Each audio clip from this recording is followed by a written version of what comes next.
High বন্ধুরা, কেমন আছো তোমরা সকলে? আশা করি তোমরা সবাই খুবই ভালো আছো। তো চলে এসেছি আজকে আবার তোমাদের সামনে কথা সিরিয়ালের গল্পটা নিয়ে।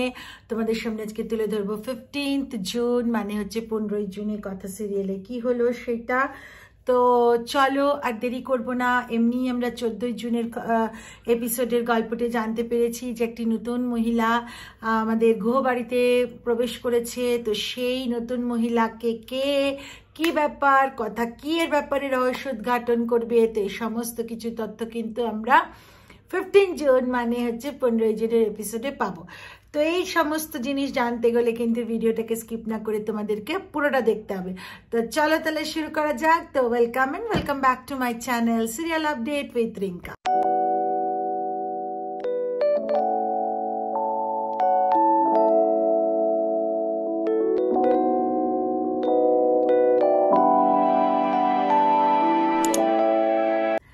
বন্ধুরা, 15 জুনের এপিসোডে আমরা দেখতে পারি যে ওদিকে আমাদের মানে 15ই জুনে আমরা দেখতে পারি যে তো ওরা মানে কর্তা দিদা তো বলেছে, বাবা কে তুমি, এই মেয়ে তুমি এখান থেকে বেরিয়ে যাও, মানে জ্যোতিকাকে বলছে। তো তখন এদিকে আমাদের মেজমা চিত্রা তো সবসময় বসে আছে যে কিভাবে কি করা যায়। তো সে বলছে যে না, কেন বেরোবে, একদম না মা, আপনি কি করে বলছেন, আপনি নিজে একটা মেয়ে হয়ে মেয়েটাকে বার করে দিচ্ছেন, ছি ছি ছি বর্দা, আপনি এটা কি কাজ করেছেন। এদিকে অগ্নি তো HF এর কাছে গিয়ে বলছে, আজকে আপনার বিচার কই, কোথায়? এখানে তো মা যখন বেরিয়ে গেছিল খুব তো মাকে নিয়ে বিচার করেছিলেন, আজকে আপনার বিচার কই, আপনার ছেলে কাজটা করেছে, বিচার কই। তো এইসব তো তা হলো। এরপর কি হয়েছে না, যখন কেউই ওকে মানতে রাজি হচ্ছে না জ্যোতিকাকে, তখন আমাদের জ্যোতিকার ব্যাগ থেকে একটা কাগজ বার করে যেখানে লেখা আছে যে আমার এই অবস্থার জন্য গুহ পরিবার এবং সমীর গুহ দায়ী।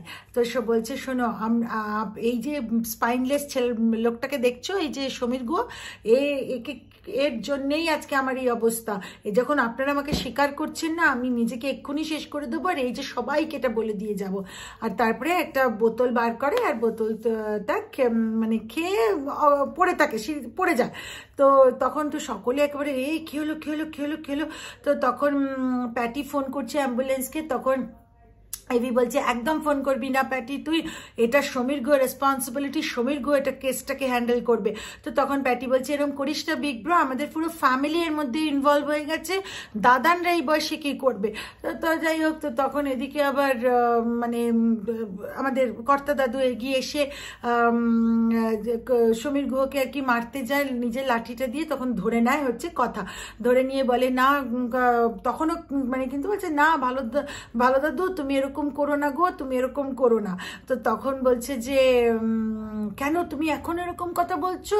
বলছে হ্যাঁ গো, তুমি করো না, কেউ কিচ্ছু এখানে হয়নি, কেউ হয়নি, দেখো না আমি কেমন উঠিয়ে দিয়ে এদেরকে, নিমের জল খাওয়াবো, সব উঠে যাবে। আর তারপরে ওই যে শিশিটা নিয়ে প্যাটির কাছে যাচ্ছে, ও দারোগা বাবু একটু দেখো তো।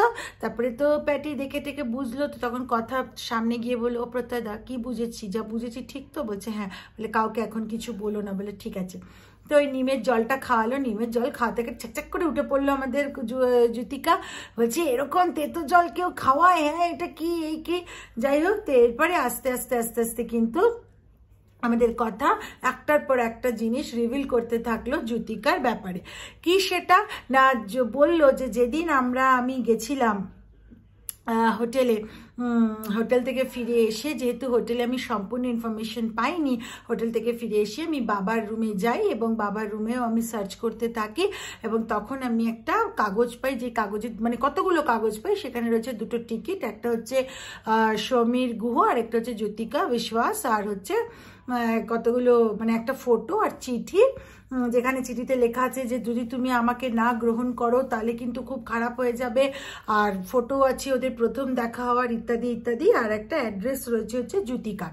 তো সেই জ্যোতিকার অ্যাড্রেসটা নিয়ে আমি কিন্তু আমার যে লোকজনকে আমি দিই, এবং তারা জেনে আমাকে বলে যে জ্যোতিকা হচ্ছে বিশ্বাস বাড়ির মেয়ে।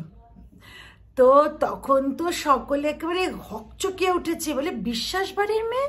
আর তারপরে কি হয় না, আবার এটাও বলে আমাদের কথা যে হোটেলে আমি যেদিনকে গেছিলাম সেদিনকে মানে আমার ওই রুমে কিন্তু আমি দেখেছি যে জ্যোতিকার বাবা মানে ভালো সাহেবের বাবা এরা ছিল।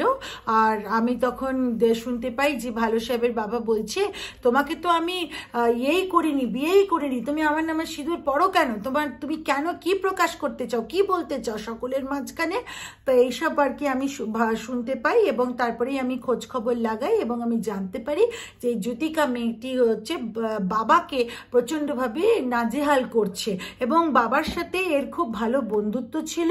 যখন মা বেরিয়ে গেছিল তখন বাবার একটা কাজে বিদেশে গেছিল এবং তখন কিন্তু বাবা অসুস্থ হয়েছিলেন এবং বাবাকে ও মানে ওই জ্যোতিকা বলে মেয়েটি ও শুশ্রূষা করে তুলেও দিয়েছিলেন এবং ভালো করে তুলে দিয়েছিলেন এবং তার ফলে কি হয়েছে না জ্যোতিকার সাথে বাবার একটা ভালো বন্ধুত্ব হয়েছে, কিন্তু কখনো বাবা বন্ধুত্বর বাইরে কিছুতে যাননি। আর সেখানে গিয়ে জ্যোতিকা বাবাকে এইভাবে বিরক্ত করতে আরম্ভ করেছে, নাজেহাল করতে আরম্ভ করেছে। তো সেটা হচ্ছে ব্যাপারটা। আর জ্যোতিকাকে তারপর বলে, তোমার সাহস হয় কি করে, তুমি বাবাকে এইভাবে নাজেহাল করছো। বন্ধুরা, একটা জিনিস কি তুমি খেয়াল করছো, একটু আগে বা একটু কিছুক্ষণের জন্য কিন্তু আমাদের বুলি হরফে কথা বলেছিল ভালো সাহেবের বাবা, তারপরে কিন্তু বলতে থাকে বাবা বাবা বাবা। এটাতে কিন্তু সকলেরই মনে সন্দেহের তীর জেগে ওঠে এবং সকলে, বিশেষ করে কর্তা দিদা, দাঁড়াও মাগো তুমি কে গো মা, তুমি এরকম অগ্নির বাবাকে বাবা বলে ডাকছো, তুমি কে। সে তো সকলেই তখন মানে তাড়াতাড়ি করে কথার কাছে চলে আসে, তখন কথা বাধ্য হয়েই বলে দেয় যে আমি হলাম তোমাদের কথা কর্তা দিদা। আর এই কথাটা শুনে সকলে তো খুব খুশি হয়ে যায়, কিন্তু এভি তখন বলে দিল, কেস করিয়ে দিল। তো যাই হোক, আর সকলে খুব খুশি আর কথা বলে যে তোমার নাতি নাতনিরা জানতো, কিন্তু আমি একটা বিশেষ কারণের জন্য আমাকে আর নিজের পরিচয় লুকিয়ে রাখতে হয়েছে। তো কর্তা দাদুর কাছে গিয়ে বলে, কর্তা দাদু কিছু মনে করো না, তুমি আমাকে ক্ষমা করো বলে এভাবে হাত জোর করে। তো কর্তা দাদু তো ওকে মাথায় হাত দিয়ে বলে, মা আনন্দের কৃপায় তুমি বেঁচে গেছো, তুমি ফিরে এসেছো, এর থেকে বড় জিনিস আর কি হতে পারে, আর তো কিচ্ছু হতে পারে না। তো বাড়ির সকলে করলো। তো তখন অঙ্কিতা আবার বলছে, কিভাবে যে আমাদের লুকিয়ে রাখা এত বড় খবরটা তুমি বুঝতে পারছো তোমরা, আমাদের যে কি অবস্থা।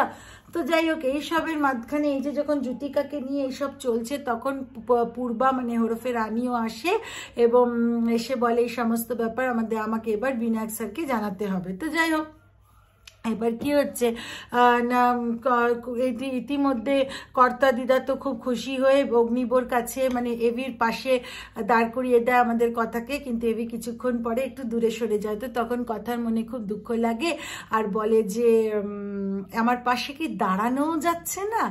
তো যাই হোক, এবার কি হয় না কিছুক্ষণ পরে পুলিশ আসে, পুলিশ আসার পরে পুলিশ আর কি বলে যে এই যে জ্যোতিকা বিশ্বাস কে আছেন। তো তখন সকলে আর কি বলে পুলিশকে বলে হ্যাঁ আমি দেখেছি, কথা বলে। তো বলে এই যে এই নিতা। তখন জ্যোতিকা তো যে না তোমরা আমাকে পুলিশে দিতে পারো না, আমি দেখে নেবো তোমাকে। তো পুলিশ বলে যে দেখুন বহু বছর ধরে সমীর গৌকে জ্বালাতনের জন্য আপনাকে আমরা গ্রেপ্তার করলাম। তো নিয়ে যায়। তো যাই হোক, এদিকে তো বাড়িতে একেবারে খুব মানে আনন্দের ওই চলছে। এদিকে সমীর গুহ তো সঞ্চিতার কাছে গিয়ে বলে, সঞ্চিতা সবটাই তো শুনলে, তো তুমি, কিন্তু সঞ্চিতা মুখটা সরিয়ে চলে যায়। তো তখন আবার অগ্নির কাছে গেল। অগ্নি বলে না, আপনাকে আমি কোনোদিন ক্ষমা করতে পারিও নি, আজকেও পারবো না, তাই আমার কাছে এসে ক্ষমা চাওয়ার কোনো মানে হয় না মিস্টার সমীর গুহ। তো মানে এই আর কি অগ্নি বলল ওর বাবাকে। তো বন্ধুরা, এটাই ছিল হচ্ছে 15 জুন মানে 15 জুনের কথা সিরিয়ালের এপিসোডটা। আশা করি তোমাদের ভিডিওটা ভালো লেগেছে। ভিডিওটা যদি ভালো লেগে থাকে লাইক শেয়ার আর কমেন্ট করে দিও।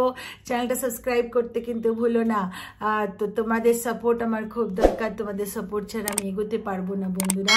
তো এটাই ছিল আর কি গল্পটা তোমাদের সামনে তুলে ধরলাম। তো চলো দেখা হচ্ছে একটা পরবর্তী ভিডিওতে, ততদিনের জন্য টাটা, ভালো থেকো বন্ধুরা।